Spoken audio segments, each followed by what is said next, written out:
undeniable, most serious issue that has come out of the recent federal election is beyond all question the status of the province of Alberta.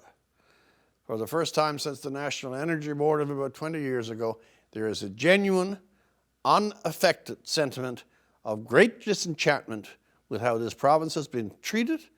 A third of its population reluctantly is contemplating separation, and the treatment of its natural resources over the last 10 years has built up a mood of frustration that can be cut with a knife. The man who has to superintend the challenge to confederation that is associated with this issue is the new Premier of Alberta. He's Jason Kenney, and I appreciate very much the possibility that I'm about to have a chat with him. Well, first of all, I haven't seen you since before the election. Congratulations on becoming Premier of a very strong province. Thanks very much, Rex. Appreciate it. And lead right into that, this was both an unusual and a dramatic election. I think it's fair to say that it represents partly a fragmented country.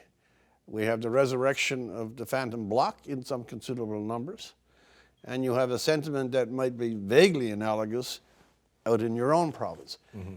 What's the state of the country right now as you look at it from the position of Premier of Alberta? Sadly, I take no pleasure in this. I would say it's more divided than it's been in a long time.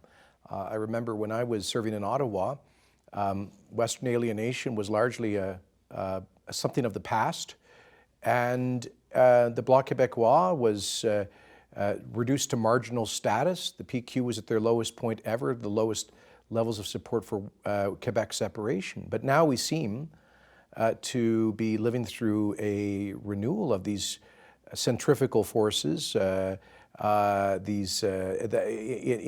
Federation in Quebec and Western Canada, particularly here in Alberta.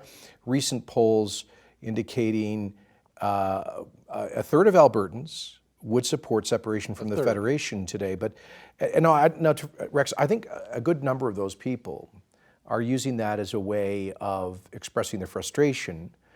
However, the number that should trouble people more is the 75 or 80% who consistently indicate that they understand or sympathize with the separatist sentiment. So any effort by some of your Laurentian elite friends to dismiss this to deride this as just some kind of cranky, whatever, rural stereotype. The truth is, this province is a diverse, cosmopolitan, and increasingly urban province, which feels less at home in the Federation than perhaps it has at any point in our history, and that's saying something. Okay, less at home in the Federation than at any other point. I think I know some of the elements, but I'd prefer to hear the catalogue from yourself. What has been the succession of events or policies or absence of policies that have led to this estrangement at some considerable depths in this province over the last 10 years? First, a little context, because it does go back beyond 10 years. When I gave a recent major speech to the Manning Centre on our role in the Federation, I talked about, from the very beginning, Alberta and Saskatchewan felt that they'd been given a bit of a short shrift. They didn't get the same powers as the Central Canadian provinces. There was the national policy, which basically made it impossible for us to export to the United States our natural market, our agricultural products, a century ago, but we had to pay super high prices for Central Canadian manufactured goods. So I'm sorry for the history, the path down the history trail there, but we need to understand there is a historical basis for Western alienation. Then you have 1980, the National Energy Program, where hundreds of thousands of people lost their jobs, their homes, their hope, their families, and that is hardwired in the political psyche of this province. Now, fast forward to the son of the National Energy Policy Prime Minister, who has said that he wants to phase out the oil sands, which is one of the greatest assets in the world. It represents the third largest proven and probable oil reserves on Earth, with a notional market value of $20 trillion, who canceled an approved pipeline, who killed another one, Energy East, that represented the potential of energy independence that would have displaced OPEC dictator oil imports from Eastern Canada who surrendered fecklessly to President Obama's veto of the Keystone XL pipeline, who fumbled Trans Mountain to the point where the proponent, Kinder Morgan, fled the country, who's brought in a law that will make it impossible to get pipelines built in the future, a tanker ban prejudicially attacking our resources, threatens us with a cap on our oil sands development, and a multiplicity of other policies. And all of these things combined have helped to worsen and deepen a 5-year period of economic decline in this province, and it's having very real human costs. And people add all of that up, they say, look, we Albertans are proud to be generous. We've shared $600 billion of our wealth with the rest of the Federation since roughly 1960, over $20 billion a year right now that we contribute, even in our time of trial. We don't ask for a special deal, we simply ask for a fair deal. And here's what they say, from left to right, from cities to country, from multi-generational, from First Nations Albertans to the newest Albertans. They say to me, just let us develop our resources so we can help to pay the freight for the rest of the country. Why can't we get that fair deal? It's a sense of injustice that's driving the alienation. When you list off all those factors, and I'll be clear that I agree with every single one of them, just make that perfectly clear. But a very simple but difficult question comes back to me. All of those things are known. It was known that if you bring in C-69, it was known that if you tangle up TMX, it was known that capital was fleeing out in Alberta, it was known that Fort McMurray burned down. We can go on and on and on and on. How can a national administration, realizing the context of these things, pile on such a succession and catalog of things that in any way have to be read as antagonistic to the interest of one of the elements of the Confederation, the province? Is it indifference? Is it ignorance? Or is it carelessness? Probably all of the above. My experience is there's always tended to be, among so-called Laurentian elites, an attitude of condescension towards the West in general and Alberta's energy industry in particular. And, you know, the Toronto Globe and Mail running a headline when Alison Redford was elected Premier. Oh, yeah. Alberta steps into the 21st century. Imagine the condescension, but long before, by the way, Ontario had a female Premier. Imagine the condescension that lies beneath that. Or Elizabeth May going on television to say all you do in Alberta is to stick a hole in the ground and suck out dirty oil, when in fact it's an industry which is at the cutting edge of science, research, development, technology, the commercial application thereof. So a part of it is almost, I think, a willing blindness about what we do so well here. Part of it is the problem of complex societies. As prosperous societies become more prosperous, they tend to forget what was the basis and the origins of their prosperity, which for us in Canada historically has been the development of our resources. And I think that you know, I've spent a lot of time in the Greater Toronto area, obviously in Ottawa. I think for people who work in the government sector or in industries like financial services and real estate or in the symbolic industries, they tend to forget that ultimately we built this country by making things, by producing things.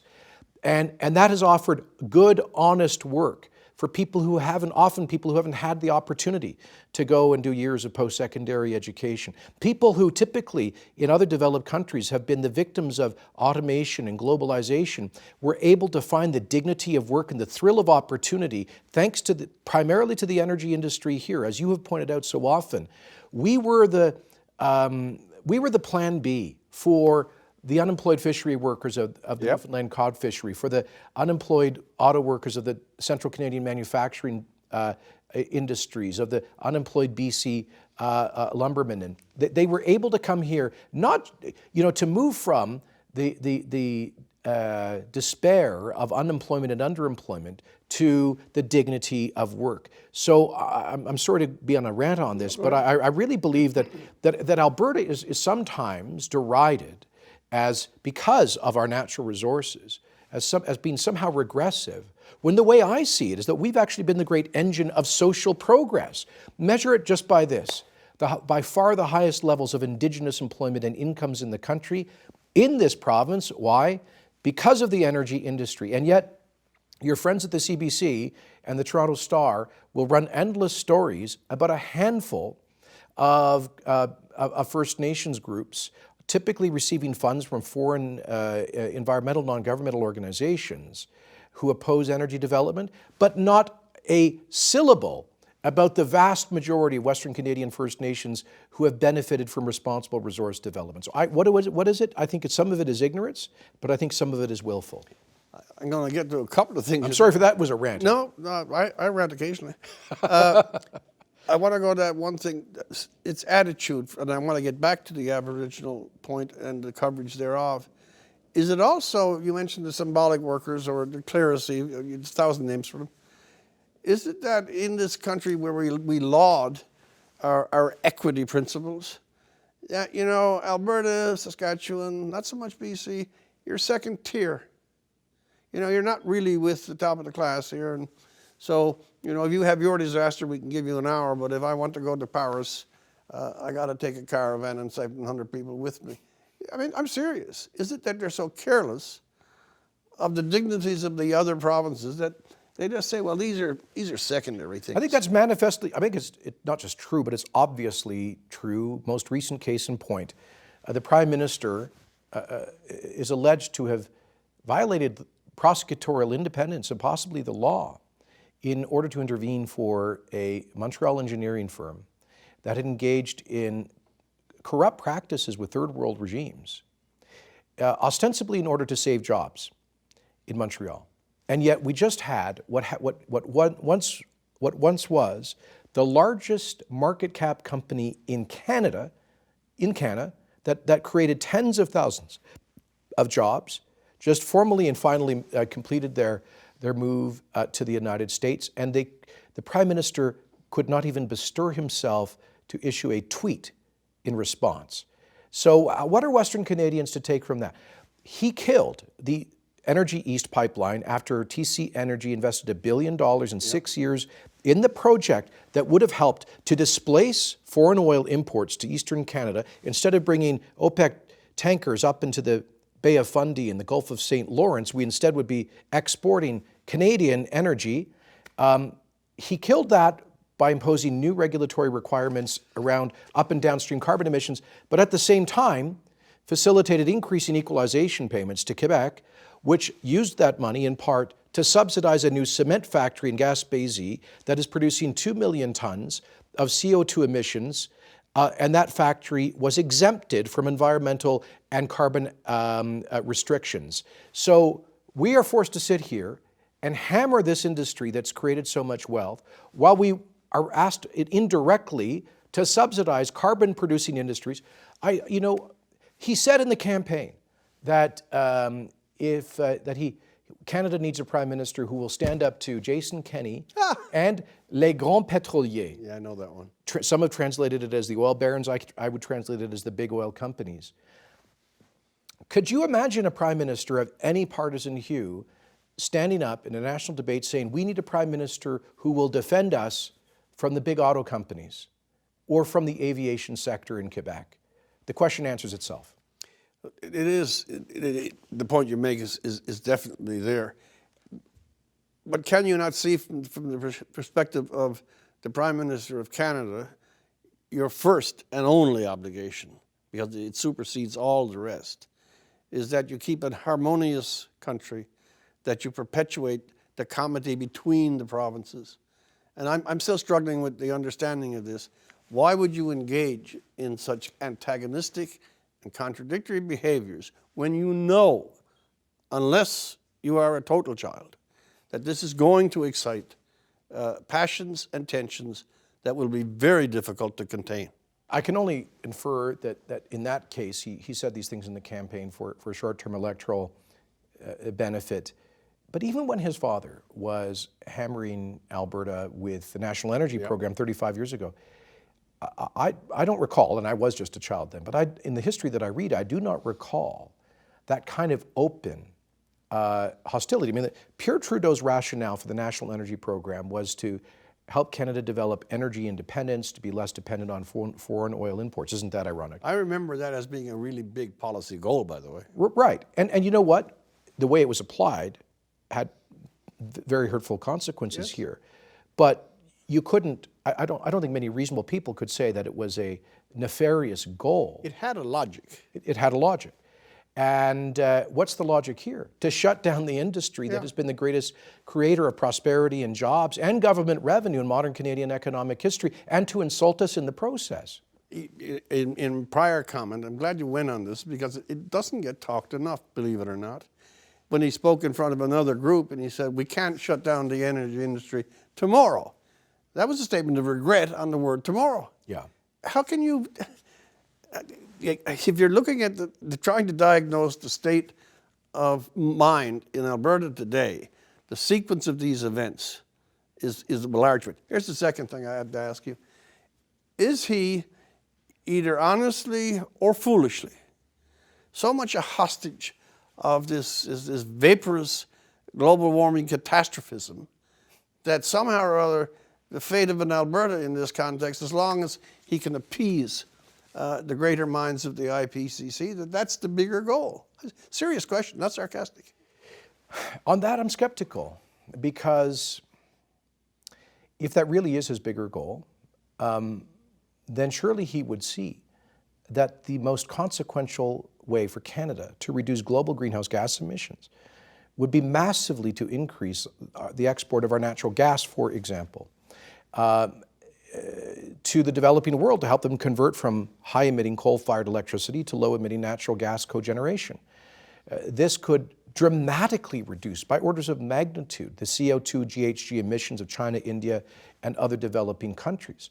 And they are hungry for this clean energy. I met the current Indian Prime Minister, Narendra Modi, for the first time 12 years ago, when he was the state minister for Gujarat. The first words out of his mouth were, how can we get your natural gas here to Gujarat, clean energy, to fuel our future growth, the development of our middle class and expansion of our population.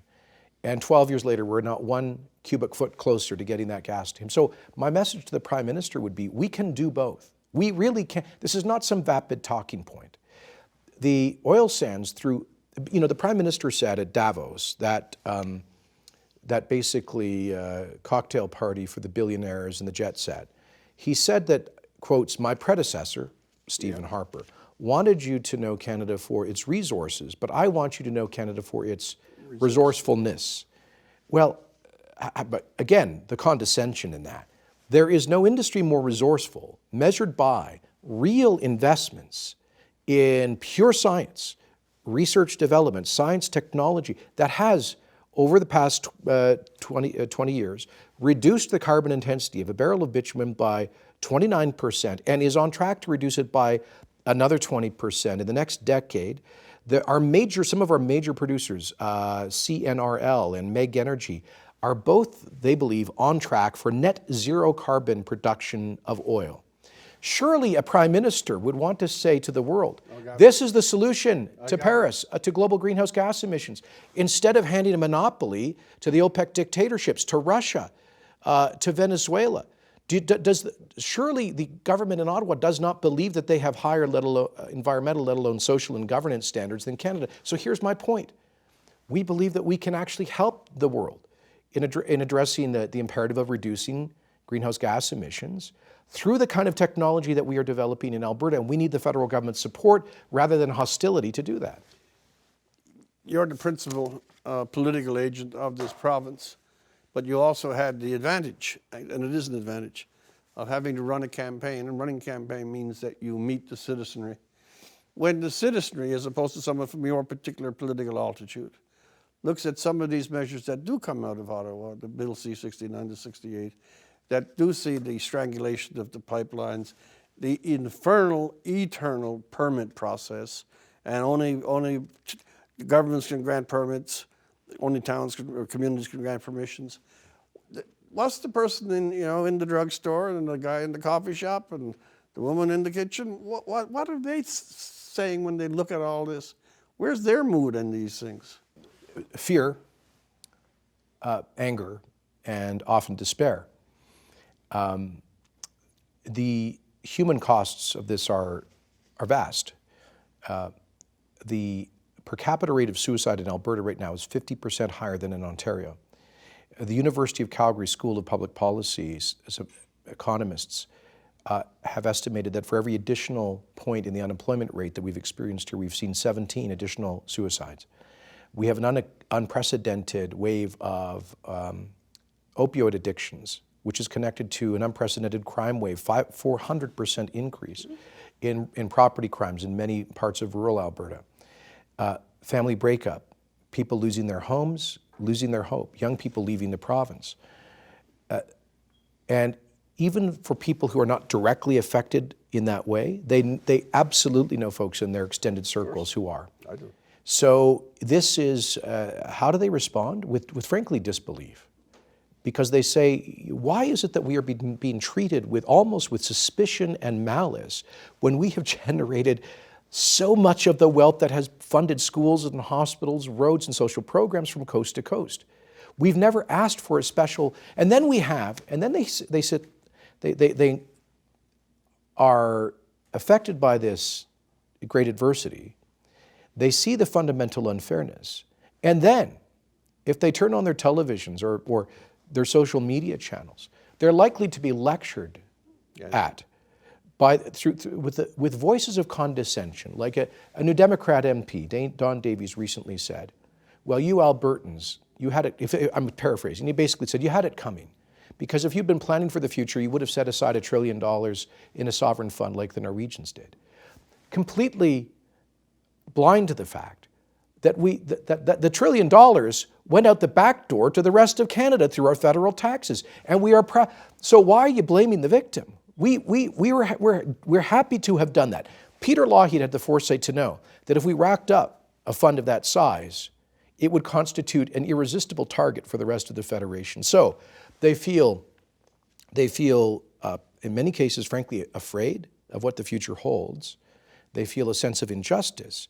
And then insult is added to that injury, which is why 1/3 of the people of this province are openly saying that they support the concept of separation, which for the record, I do not. That's one, and it's a large one dimension of why the province feels like it is. The other one, I've touched on it, not that that matters, but for 15, 20, maybe 25 years, you've had a consortium of informal and formal, amateur and professional, shady operators and cause fanatics. The targeting of Alberta by the internationalists, ecolyptic, whatever that whole monstrous faction is, no place has been hit so consistently and from so many multiple points of view and so fastidiously, speciously, lyingly as the great Save the World movement has turned on Fort Mac and on your industry. What's been the impact of that? I think I know.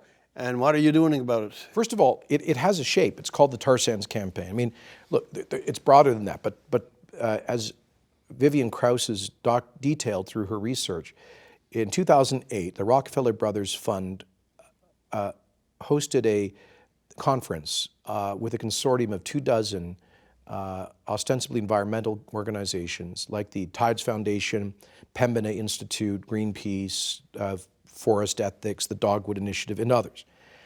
And they mapped out a purposeful strategy to landlock the oil sands, which has the indirect effect of landlocking all Canadian hydrocarbon energy. Since then, that consortium of groups have spent hundreds of millions of dollars, much of it foreign sourced, on this campaign of defamation to apply a kind of moral tincture to our energy. Kind of. Well, the deepest. As they've called it, Mordor, hell, right? And they've been hugely effective. Yeah. I'll just give you a couple of reference points. The seemingly endless delays on the Trans Mountain expansion through court, what I call lawfare. Well, all of those delays, all of that litigation, funded by the Tar Sands Consortium, primarily through the Tides Foundation or West Coast Environmental Defense. The same consortium that's been in court in Montana and the US getting judicial orders against the construction of Keystone XL. The same consortium that effectively elected the Trudeau government in 2015 with a very focused strategic campaign, which ended up getting the principal secretary to the Prime Minister, Jerry Butts, former president of the World Wildlife Fund, which he turned from a mainstream conservation organization into a militant zero hydrocarbon lobby, to Marlo Reynolds, the chief of staff to the Minister of the Environment, who wrote Bill C-69, the No More Pipelines law, who had been head of the Pembina Institute against every pipeline, to senior people from the Sierra Club, and all of these organizations that had been dues-paying members receiving money from the foreign foundations behind the tar sands campaign end up in the critical policy positions in Ottawa, writing these policies, cancelling Northern Gateway, killing Energy East, writing C-69, writing the tanker ban. And so they have been hugely effective politically, in the courts, in the media. And so we are pushing back. Because, why? Because my view is, I always ask this question, why did they focus all of their attention on Canada and not on the United States, which over the past decade doubled its oil production? And lowered emissions. Yes, and why not on the OPEC dictatorships? Why not on the rest of the world as global consumption of oil grew by 10 million barrels per day or 10% globally? Why not on China? I think on Canada for one reason. Because we are Canadians. They thought we were the soft target. We are nice, we are polite, we are apologetic. Our politics was the easiest for them to influence.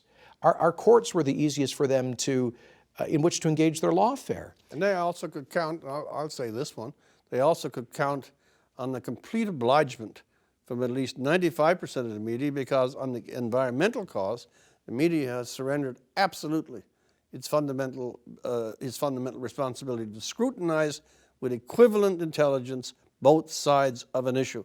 But they wish to be on the side of saving the world and dancing off to Davos. Well, I think you mean some of the Canadian media, because they certainly wouldn't be able to make these arguments in the Saudi media, the Venezuelan media, the Russian media.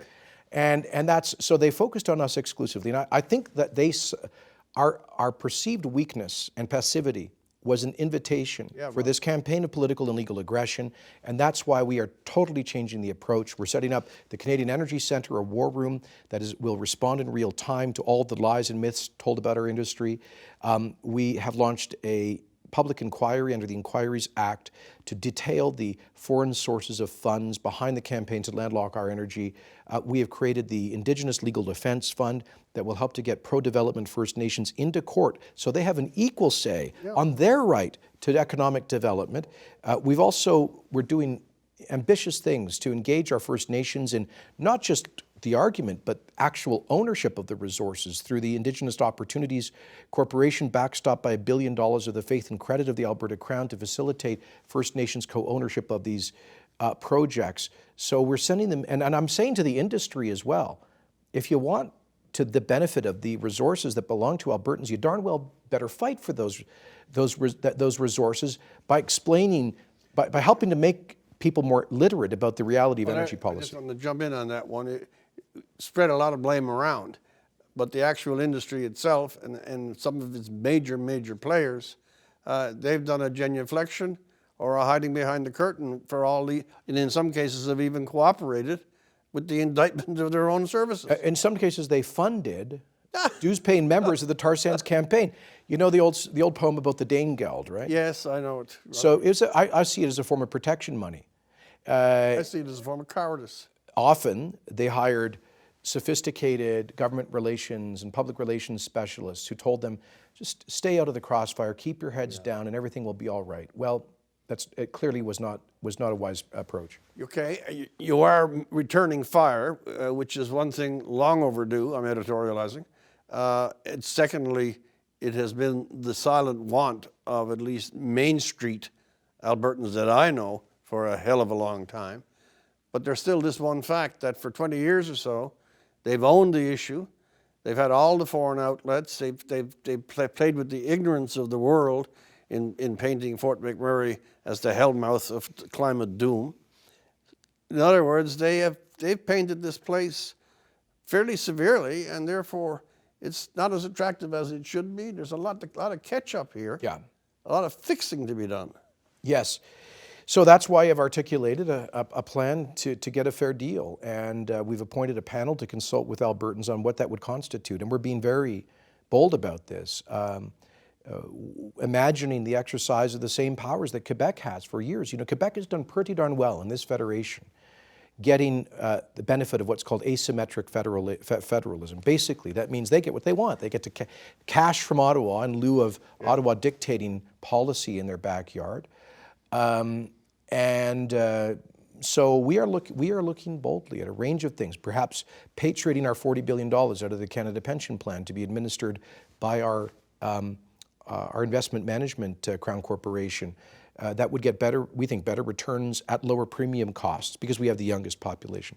We're going to look at creating, like Ontario and Quebec have, a provincial police force that could be more responsive to the needs of our region. We are going to look at, we will be creating our own provincial parole board for provincial offenders that I think places more emphasis on public safety. We're going to look at appointing our own provincial firearms officer and opting out of federal cost share programs, seeking, we'll look at creating an Alberta Revenue Agency to collect our own provincial taxes here and join Quebec in seeking the authority to collect federal taxes within Alberta. We will obviously be fighting for reform of the equalization program, for an equalization rebate that we've been shortchanged on. It's a long agenda, it's a long list. We won't succeed on every front, but we have to start trying somewhere. It's very interesting. This is returning the serve to Ottawa, which certainly hasn't been seen since maybe Lougheed and the NEP. Is it also, there's two things involved. No one, I think, honestly, there will be a segment, but the majority do not want separatism. I'm speaking of your province, because they are as patriotic and honestly nationalist as any citizens in this entire country. If you are approaching that mood, it's more in reluctance and sorrow than it is in eagerness to do so. But the anger is there, not magnifying it. The discontent is there. And are you in the difficult position of having to kind of maneuver a center position here that you've got to throw something back at Ottawa? They have got to accept it, because if they don't, and your honest efforts to keep this within the confines of our national comity will then only lead to one possible consequence. You're in a difficult spot because you'll be pressed from here for one side of things, and then for the rest of Canada, except for Quebec, you'll be pressed in another. Yeah, I think your analysis is right on point. One thing I'd like to remind Albertans of is that we are not isolated, though. We are not isolated. We have a unique alignment of the provincial governments right now, who are actually broadly very pro-resource development. I got 9 of the 10 premiers to agree this summer to a call for resource and energy corridors, including explicitly oil and gas pipelines. There was only one objection, that was Quebec on oil, but they will support natural gas exports. We got 9 of 10 provinces to agree with us, to join us in opposition to this nefarious federal bill C-69, the No More Pipelines law. We have a majority of the provinces, representing 60% of the population, joining our legal challenge against the federal government's imposition of a carbon tax.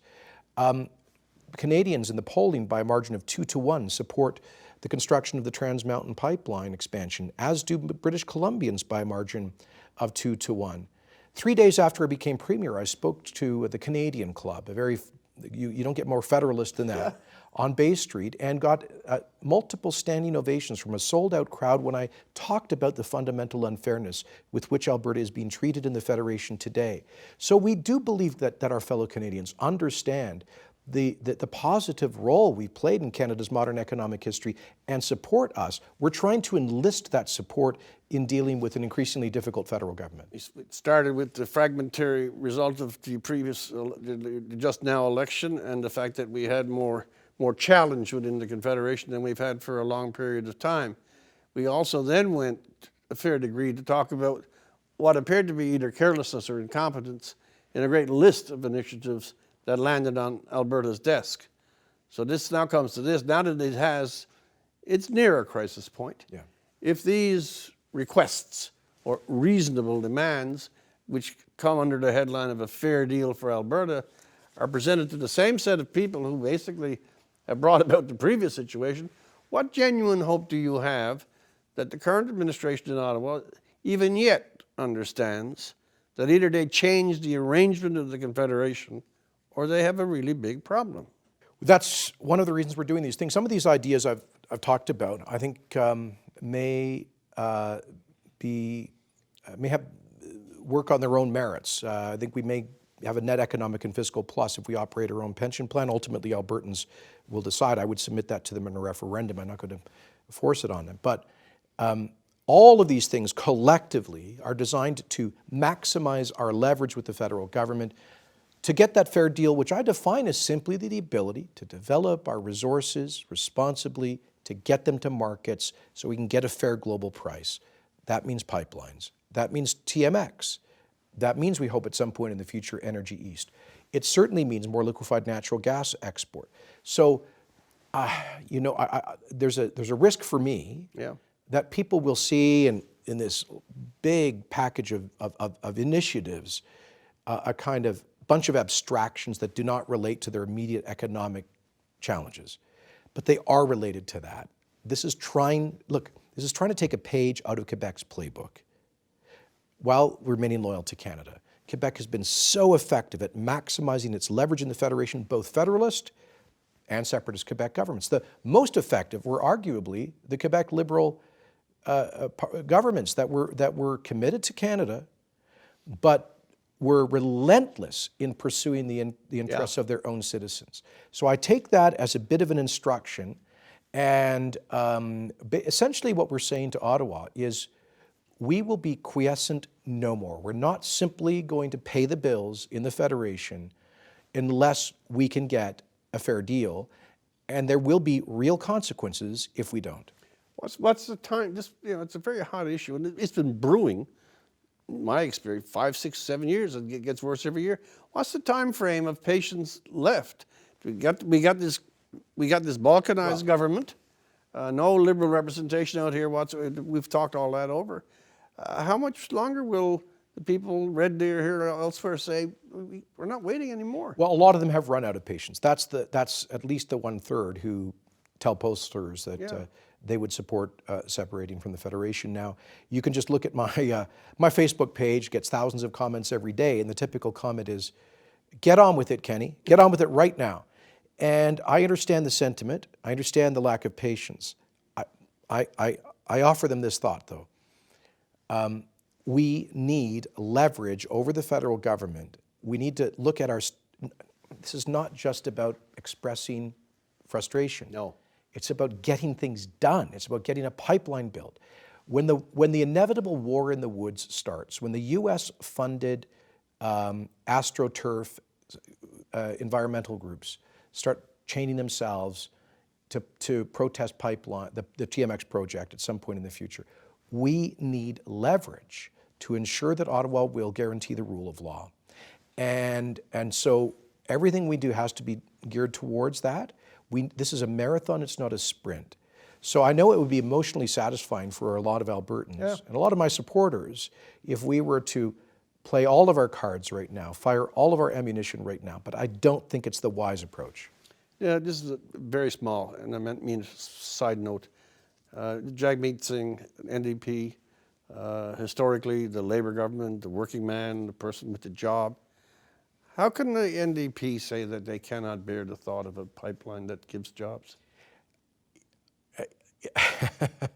Let me answer the question with the question. How is it that Saskatchewan, which was the cradle of the NDP, the birthplace of Tommy Douglas and of Medicare, the province that used to be represented, at least half of whose MPs were CCF or NDP, for 7 decades, now be completely shut out of the province?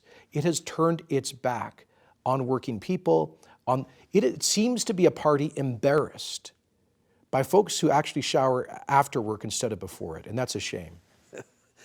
Across the country, there's another thing. This is a broader theme, and I won't keep you very much longer at all. And that broader theme is, you've touched on it when you talked about a certain level of, I don't like the word, the so-called intelligentsia or the clerisy or the symbolic workers. There's a stream of fairly semi-educated, well-off, non-physical workers that seem to have the agenda, and they attach to that agenda a moral worth which emanates purely from their own superiority. And that is serious. And they don't know. They cannot touch, they cannot communicate with another broad mass. It's not just rural urban. there's a gap between the knowledge workers and the workers, and that the former acts with scorn or indifference or neglect. That grinds a lot of our politics. Part of it plays out in Alberta. As I said, you're second tier.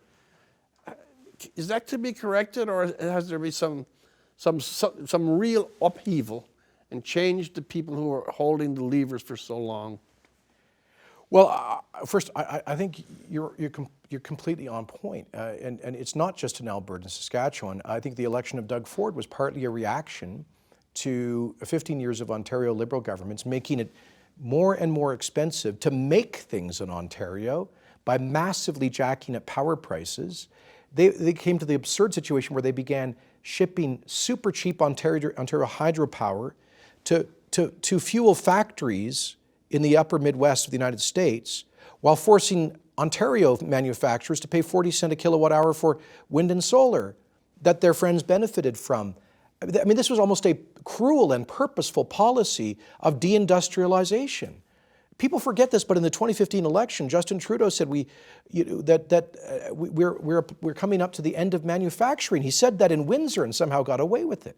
So there must be a solidarity between the oil field worker in Alberta, the lumber worker in BC, the auto worker in Ontario, and for that matter, the aviation worker in Montreal, people who actually make things. You know, I happen not to agree with the tone or politics of Donald Trump, but I know this. He was elected primarily by traditional blue-collar Democrat Rust Belt state voters who were sick and tired of economic and cultural elites ridiculing them. And what we see as the so-called rise of populism in Europe is another element of this. So I would say to people who are so self-satisfied about their own kind of moral status in society, that they are creating, by this indifference, a kind of a backlash which can take us in problematic directions. But how about the model that Alberta built? A diverse, cosmopolitan, increasingly urban, extraordinarily generous society, the most generous social programs, happy to share our wealth with the rest of the country, a place characterized by social progress, folks that didn't finish high school or have the benefit of post-secondary education, who could be making a good six-figure salary, with a stable family, with the social capital that went with that being experienced by Indigenous people. You know, that's a model of social progress, yes, based in part on a resource industry. So I would say to the folks whom you're describing that I think they're making a terrible mistake if they want to run out of history the people whose livelihoods depend on actually making things. I would suggest, just by way of ending, that, I don't know, the next 4 to 8 or 10 months might be, depending on their evolution, might be some of the most dramatic and some of the most significant within the dynamics of Confederation that we've seen for a very, very long time. And at the center of it will be whether the status, or the respect that should be afforded to, and effectual relief finally comes to this province, and the fatwa against the oil and gas industry, which has been waged conspicuously for 20 years, finally gets an end. And the next time that Greta comes here, the idea that a Prime Minister would wish to see her should no longer be an emotion. I thank you very much for your time. Thank you, Rex. And your patience.